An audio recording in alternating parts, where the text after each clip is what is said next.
ശ്രീകൃഷ്ണ കർണാമൃതത്തിലേക്ക് എല്ലാവർക്കും സ്വാഗതം. ഇന്ന് വില്വമംഗലം സ്വാമിയാരുടെ ശ്രീകൃഷ്ണ കർണാമൃത ശ്ലോകങ്ങളാണ് നോക്കുന്നത്. 12 ശ്ലോകങ്ങൾ ഇപ്പോൾ നമ്മൾ 3-ാം സർഗത്തിൽ നോക്കിക്കഴിഞ്ഞു. ഇന്ന് 13-ാമത്തെ ശ്ലോകം. അത് രഥോത്ഥത എന്ന വൃത്തത്തിലാണ്.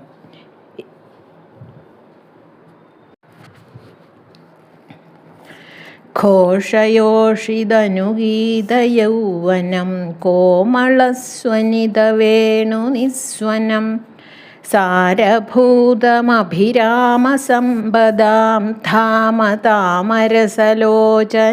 ഭജേ. ഗോപനാരി പുകഴുന്ന യൗവനം ഹൃദ്യമായ മണിവേണുനിസ്വനം സർവമാമഴകുതന്നികേതനം പത്മലോചനനെ ഞാൻ ഭജിച്ചിടും.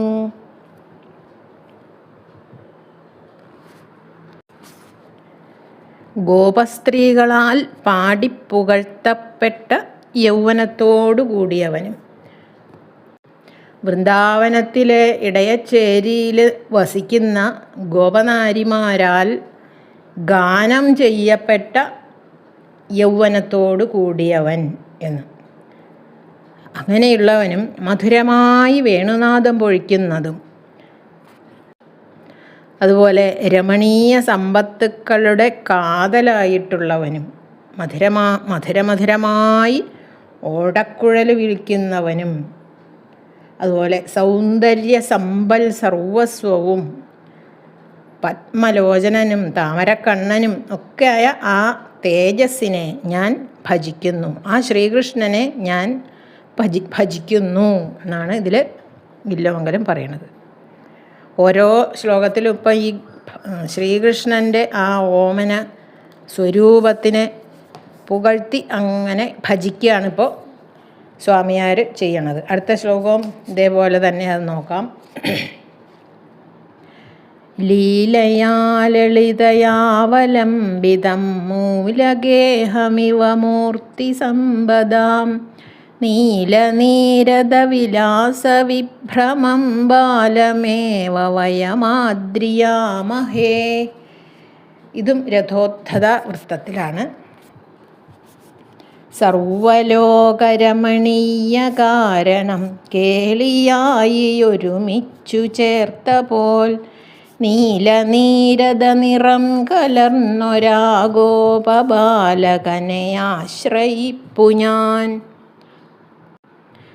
ലോകത്തിലുള്ള രമണീയ വസ്തുക്കളെല്ലാം കൂടി ഒന്നിച്ച് കൂടി എന്നുവെച്ചാൽ എന്തൊക്കെ ഒരു കാര്യങ്ങൾ സുന്ദരമായിട്ട് ലോകത്തിൽ ഈ ലോകം നിറഞ്ഞു നിൽക്കണുണ്ടോ, സുന്ദരമായിട്ടുള്ളത് എല്ലാം കൂടി ചേർന്നിട്ടുള്ള ഉണ്ടായ ദേഹമാണ്. അങ്ങനെ ആ സുന്ദരമായ വസ്തുക്കളെല്ലാം കൂടി ഒന്നിച്ചു ചേർന്നൊരു ദേഹമായി തീർന്നതാണ് ഈ കൃഷ്ണൻ എന്നാണ് പറയുന്നത്.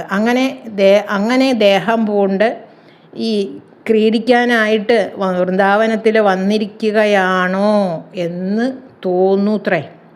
അത്രയ്ക്ക് കോമളനും അതുപോലെ കാർമേഘത്തിൻ്റെ കാർമേഘത്തിൻ്റെ നിറത്തിനെ വെല്ലുന്നവനും അതുപോലെയുള്ള ദേഹകാന്തിയോട് കൂടിയവനും ആയ ആ ബാലനെ തന്നെ ഞങ്ങൾ വീണ്ടും വീണ്ടും വീണ്ടും നമസ്കരിക്കുന്നു. ആ ഉണ്ണിയെ മാത്രം മതി, ആ ഉണ്ണിയെ മാത്രം നമസ്കരിച്ചാൽ മതി എന്നാണ് സ്വാമിയാർ പറയണത്. അടുത്ത ശ്ലോകം ഇന്ദ്രവജ്ര വൃത്തത്തിലാണ്.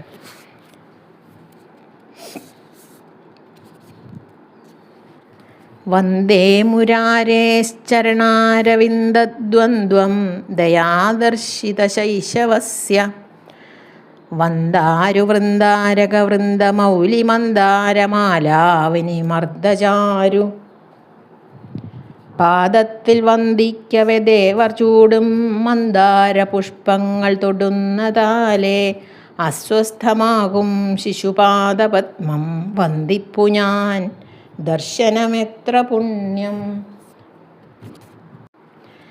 ഇവിടെ ഈ ശ്രീകൃഷ്ണൻ അവതരിച്ച സമയത്ത് ദേവകി വസുദേവന്മാർക്ക് ആ തൻ്റെ തനിസ്വരൂപം മഹാവിഷ്ണുവായ ആ ചതുർബാഹു സ്വരൂപം ഭഗവാൻ അവർക്ക് കാണിച്ചു കൊടുത്തു. അപ്പോൾ ദേവന്മാർ പുഷ്പവൃഷ്ടി ചെയ്തു.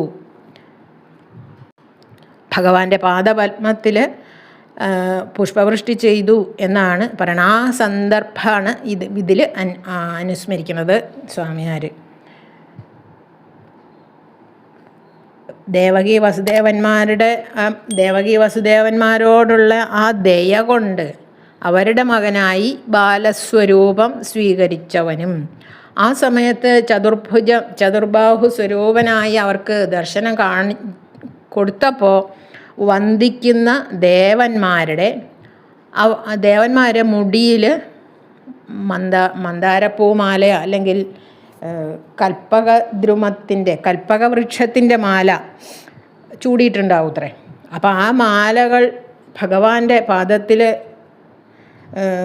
വീണു എന്നാണ് പറയണത്.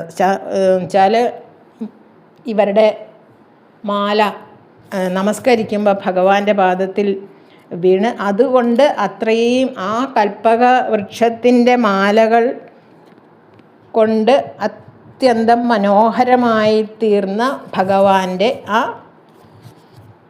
പാദദ്വയങ്ങൾ അല്ലെങ്കിൽ ആ രണ്ട് പാദാരവിന്ദങ്ങളെ ഞാൻ വന്ദിക്കുന്നു എന്ന്.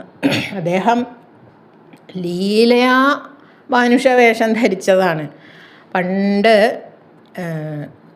ഭൂമിദേവി ഒരു പശുവിൻ്റെ രൂപത്തിൽ ബ്രഹ്മാവിനെ പോയി കണ്ടു, സങ്കടം പറഞ്ഞു. ഭൂമിയിൽ ദുഷ്ടന്മാരുടെ ഭാരം നിമിത്തം എനിക്ക് സഹിക്കുന്നില്ല, ദുഷ്ടന്മാരുടെ ഭാരം എനിക്ക് സഹിക്കാൻ പറ്റുന്നില്ല എന്ന് ബ്രഹ്മാവിനോട് പോയി പറഞ്ഞു. ബ്രഹ്മാവാണല്ലോ സൃഷ്ടിച്ച് വിട്ടത്. അപ്പോൾ അദ്ദേഹത്തിനോട് പോയി സങ്കടം പറഞ്ഞു, കരഞ്ഞു.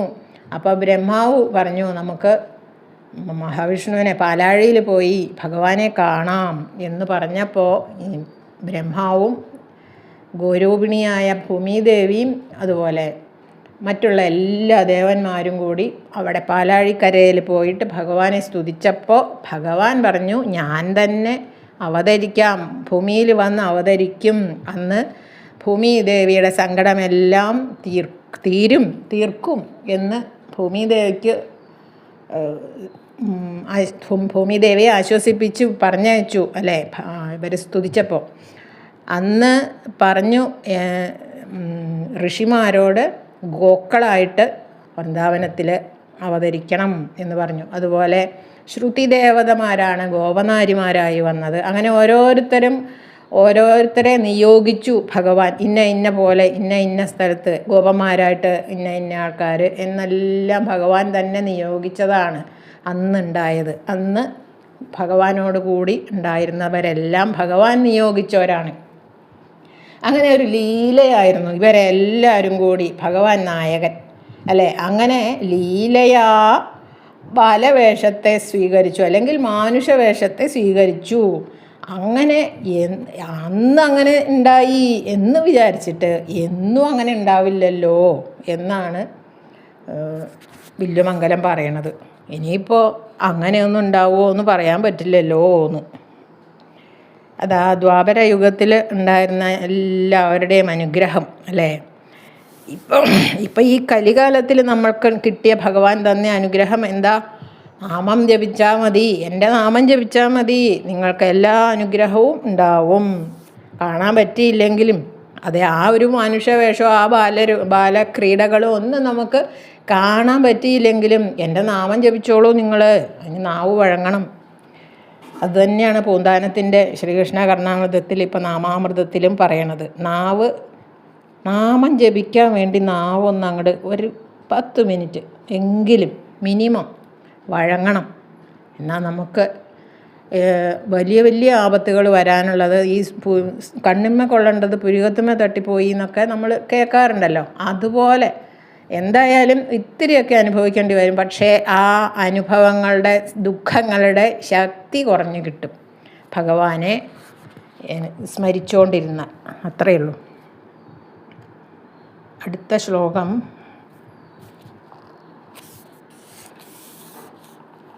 സുബ്രഹ്മണ്യൻ ഭഗവാന്റെ വാഹനമായിട്ടുള്ള മയിൽ വൃന്ദാവനത്തിൽ വന്നിട്ട് നൃത്തം ചെയ്യുന്ന കാര്യമാണ് പറയണത്. അത് ശാർദൂല വിക്രീഡിതം വൃത്തത്തിലാണ്. അത് നോക്കാം. യസ്മിൻ നൃത്യതി യസ്യ ശേഖരഭരൈഃ ക്രൗഞ്ചദ്വിഷശ്ചന്ദ്രകീ യസ്മിൻ നൃപ്യതി യസ്യ ഘോഷസുരഭിം ജിഘ്രൻ വൃഷോധൂർജടേഃ യസ്മിൻ സജ്ജതി യസ്യ വിഭ്രമഗതിം വാഞ്ചൻ ഹരേ സിന്ധുരസ്തദ്വൃന്ദാവനകൽപകദ്രുമവനം തം വാ കിശോരം ഭജേ. സ്കന്ദൻ തന്മയിലേതിരുണ്ട മുടി കണ്ടാടാൻ തുടങ്ങുന്നുവോ രുദ്രൻ തൻ വൃഷമാരുടെ സുരഭിതൻ പിൻപേ നടക്കുന്നുവോ ഇന്ദ്രൻ തൻ ഗജമാർക്കു പിൻപെ ഗമനം ചെയ്യാൻ കൊതിക്കുന്നുവോ ഞാനാ കൽപ്പകവൃക്ഷതുല്യ ശിശുവെ ഭക്ത്യാ ഭജിക്കും നിജം. ശ്രീപരമേശ്വരൻ്റെ പുത്രൻ ആണല്ലോ സുബ്രഹ്മണ്യ ഭഗവാൻ. സുബ്രഹ്മണ്യൻ്റെ വാഹനം മയിലാണ്. ആ മയിൽ ഭാഗ്യവശാലെ ഒരിക്കൽ വൃന്ദാവനത്തിൽ ചെന്നു. വൃന്ദാവനത്തിൽ മയിലിൻ്റെ ആ ഒരു ഭാഗ്യം കൊണ്ട് അവിടെ എത്തിച്ചേർന്നു. അപ്പോൾ അവിടെ മയിലിൻ്റെ പീലിത്തിരുമുടിയൊക്കെ അണിഞ്ഞ ആ ബാലസ്വരൂപം ഗോപന്മാരോട് കൂടി അങ്ങനെ കളിക്കണത് മയിൽ കണ്ടു അത്രേ. അപ്പോൾ സുബ്രഹ്മണ്യൻ്റെ വാഹനമായിട്ടുള്ള ആ മയിലിന് ഭയങ്കര സന്തോഷമായി. പീലി വിടർത്തി അങ്ങനെ നൃത്തം ചെയ്യാൻ തുടങ്ങി. ആ സന്തോഷം അത് കണ്ട് ഭഗവാൻ തൻ്റെ പീലിയാണ് തലയിൽ അണിഞ്ഞിരിക്കുന്നത്. അങ്ങനെ കൃഷ്ണനെ കണ്ടപ്പോൾ മയിൽ വർഗത്തിന് മുഴുവൻ അഭിമാനം വളർത്തിയല്ലോ ഭഗവാൻ എന്ന് ആ മയിലിന് തോന്നിയിത്രേ. അപ്പോൾ മഴക്കാറ് കണ്ടാൽ പീലി വിടർത്തി നൃത്തം ചെയ്യുന്ന പക്ഷികളാണ് മയിലുകൾ അല്ലേ. മഴക്കാറിൻ്റെ നിറമുള്ള ആ ഭഗവാനെ കണ്ടപ്പോഴോ പീലിത്തിരിമുടി അണിഞ്ഞ് മഴക്കാറിൻ്റെ നിറമുള്ള ഭഗവാനെ സ്വന്തം പീലി അണിഞ്ഞ് അങ്ങനെ കാണുമ്പോൾ മയിലിനുണ്ടായ സന്തോഷം എത്രയാവും അല്ലേ. അതാണ് സുബ്രഹ്മണ്യ വാഹനം. പിന്നെ സമയം കിട്ടുമ്പോഴൊക്കെ വൃന്ദാവനത്തിൽ ചെന്ന് ആ സൗന്ദര്യം ഇങ്ങനെ കണ്ട് നൃത്തമാടാൻ തുടങ്ങി എന്നാണ് പറയണത്.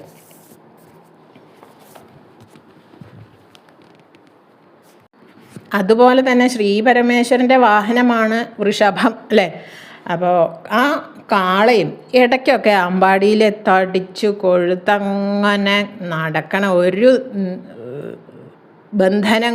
ബന്ധങ്ങളൊന്നും ഇല്ലാതെ അങ്ങനെ നടക്കണ പശുക്കളുടെ അടുത്ത് പോയിട്ട് ഇങ്ങനെ മണത്ത് നോക്കൂത്രേ.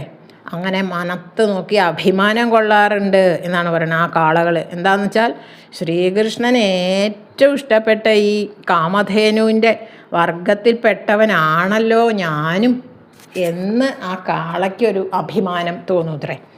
അതുപോലെ തന്നെ ദേവേന്ദ്രൻ്റെ വാഹനമായ ഐരാവതം ആനയാണല്ലോ ദേവേന്ദ്രൻ്റെ.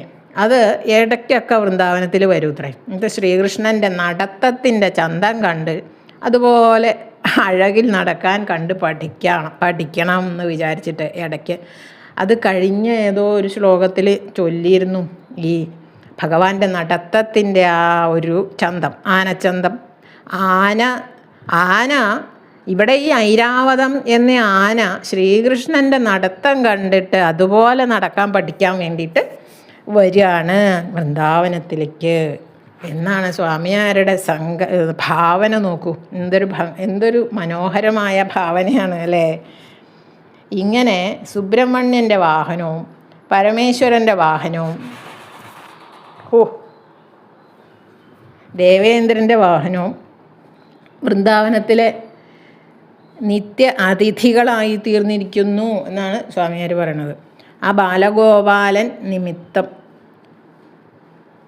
ആ വൃന്ദാവനത്തിൻ്റെ മഹിമ കാണിക്കുകയാണ് സ്വാമിയാർ. അപ്പോൾ ആ വൃന്ദാവനത്തെ അല്ലേ വന്ദിക്കേണ്ടത് എന്നാണ് സംശയം. ഈ സുബ്രഹ്മണ്യനെയാണോ അതോ ശ്രീപരമേശ്വരനെയാണോ ദേവേന്ദ്രനെയാണോ അതോ ഈ വൃന്ദാവനത്തിനെയാണോ വന്ദിക്കേണ്ടത്? ഇവരെല്ലാം വന്ന് ഇങ്ങനെ ചെയ്യുന്ന ഈ വൃന്ദാവനത്തിനെ അല്ലേ വന്ദിക്കേണ്ടത് എന്ന് സംശയമാണ് സ്വാമിയാർക്ക്. വൃന്ദാവനത്തെ വന്ദിച്ചാൽ അത് ഭഗവാന് ശ്രീകൃഷ്ണന് ഉള്ള വന്ദനമാവും. ശ്രീകൃഷ്ണനെ വന്ദിച്ചാൽ അത് വൃന്ദാവനത്തിനുള്ള വന്ദനമാവും. രണ്ടും ഒരുപോലെയാണ് എന്നാണ് താല്പര്യം.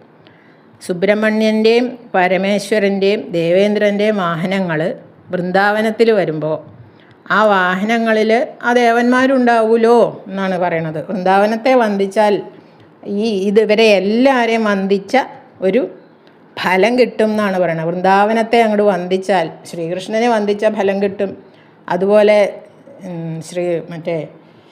സുബ്രഹ്മണ്യനെ വന്ദിച്ച ഫലം, പരമേശ്വരനെ വന്ദിച്ച ഫലം, ദേവേന്ദ്രനെ വന്ദിച്ച ഫലം എല്ലാം കൂടി ഒന്നിച്ച് കിട്ടും വൃന്ദാവനത്തെ വന്ദിച്ചാൽ എന്നാണ് പറയുന്നത്. അടുത്ത ശ്ലോകം അടുത്ത ദിവസം നോക്കാം. എല്ലാവർക്കും നന്ദി, നമസ്കാരം.